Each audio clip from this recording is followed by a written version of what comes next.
Hey everyone, Pastor Patrick Walker. We are in Genesis chapter 50. I'm skipping over Genesis 49, which is the blessing of Jacob's sons. And now we see the death of Jacob.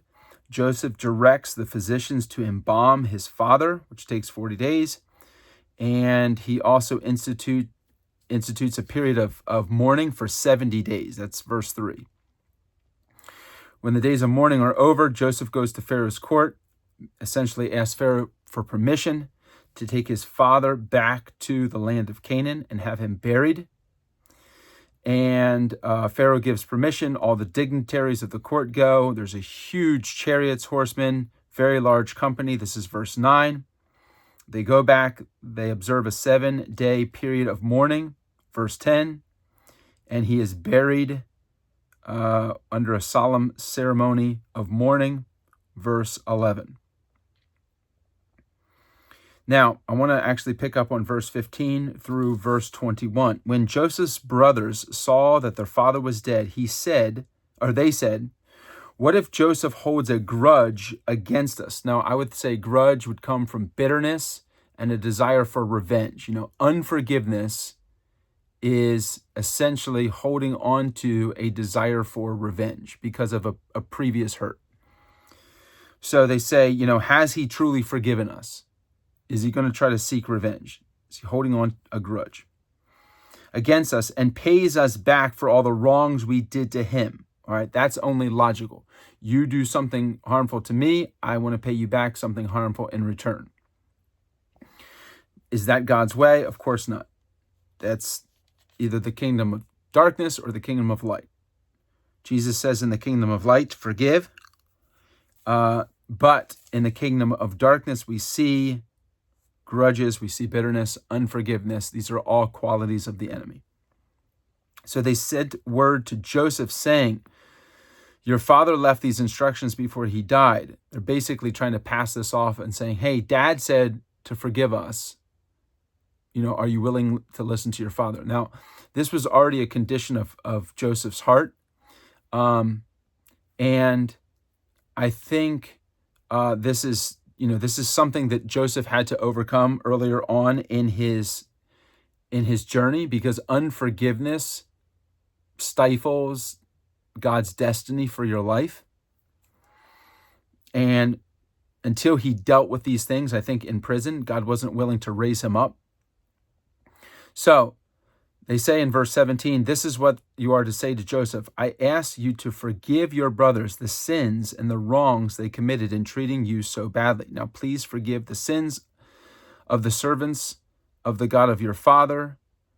When their message came to him, Joseph wept. And I think he wept because they didn't fully understand that his heart was already changed. It was already gone. It wasn't remembered. His brothers then came to him and threw themselves down before him. We are your slaves, they said. So they're still walking in fear.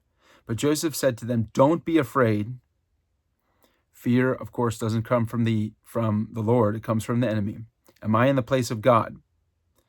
Which I'll tell you why I think he says, am I in the place of God? Well, because God is the only one to whom is given the responsibility of justice. So when we hold on to something, we're essentially saying, God, I want to be judge. I want to secure justice. When all throughout Scripture, the only one who is put in that position, the only one qualified to serve in that position of a just judge is the Lord. So forgiveness is essentially canceling the debt by saying, I will not enact justice against this person, but I will give the debt over to God and will trust that God, who is the just judge, will deal with this previous traumatic event or hurt or pain or, whatever it is. I would trust that God will deal with it. That's how I see forgiveness. He says, verse 19, but Joseph said to them, don't be afraid. Am I in the place of God? You intended to harm me, but God intended it for good to accomplish what is now being done, the saving of many lives. So I think it's easier to forgive. It's easier to give things over to the Lord when we see God's hand through our pain, when we see God's purpose through our pain. He says, don't be afraid, verse 21, I will provide for you and your children. And he reassured them and spoke kindly to them. So again, we see motivated by fear. This shows the condition of the brothers' hearts, not necessarily a reflection of Joseph's heart. Joseph says this is done. This was done many, many years, decades ago. Joseph died at 110. But at this time, when his father passed away, we know the father lived for 17 years in Egypt. Joseph was 39 when it first began, which means Joseph was 56 when his father died. So it had been 17 years from the time that they had entered Egypt to the time of Jacob's death. And of course, the actual thing, the actual action that the brothers had taken against Joseph occurred at 17. So that was more than 40 years. Now that was like 40 years before that. So Joseph had already dealt with this, but it shows the condition of the hearts of the brothers that they had not. And their hearts needed to be cleansed, and they needed to understand the power of forgiveness and the receiving of that in faith. So I think until we're willing to forgive, our offender has power over us. And of course, and I should say, I think it's in Ephesians chapter 4 where it says, don't give the enemy a foothold. So whenever we're unwilling to walk in forgiveness, and we have a spirit of bitterness, unforgiveness, revenge, we essentially allow Satan to have a foothold in our life. And he is controlling us. He's manipulating us. He has power over us. And we're allowing the offender, whoever hurt us, to continue to have power over us as well. And that's the exact opposite. Anyone who's been hurt does not want to allow their, they don't want to stay in that victim mentality and allow their offender to continue to hurt them. But that is exactly what unforgiveness does. So we do see that Joseph says, hey, there's purpose. There was purpose in the pain that I went through. God had a purpose in all of this. I've given it over to God, and God used what you all intended for evil. God used it for good. So now seeing the sovereign hand of God and dealing with this has purified Joseph's heart so he can maintain this spirit of kindness. It says he spoke kindly to them, verse 21. He reassured them. He says, don't be afraid. That's not my heart anymore. That's not my objective. So reconciliation with our offender is always preferred, but it's not always possible.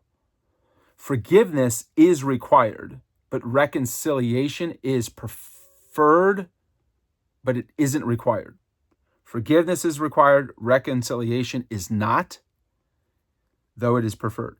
Forgiveness is commanded, but reconciliation, is encouraged that we would strive to that. But it's not always possible because it really takes two people. It takes both parties. Forgiveness takes one party. Reconciliation takes two. Okay. So I think this is a very good passage. I intend to preach on forgiveness, and I guess the emotional healing of the heart in much greater detail here in a few weeks. But this is a wonderful passage that really brings it front and center and urges us to release the debt of anyone who's hurt us in the past rather than hold on. Give it over to God. Give that debt, sign the check over to God, and let God cash that check in his way, in his time, because he is the only perfect judge who's seen everything, and he's the only one who has power over everyone and can ensure that true justice takes place. Would you trust God? Give it to him. Forgive that person. And you've truly forgiven when you're able to bless them and speak kindly to them and do kind acts toward them. Your heart is healed. And sometimes that's a process. Sometimes takes years. But this is a wonderful passage. Do not let the enemy gain a stronghold in your life. Follow the path that Joseph took. Follow the path that Jesus commands and recommends. All right? We'll end there here in Genesis chapter 50, verse 21, and we'll pick up at the next verse for tomorrow. All right? God bless.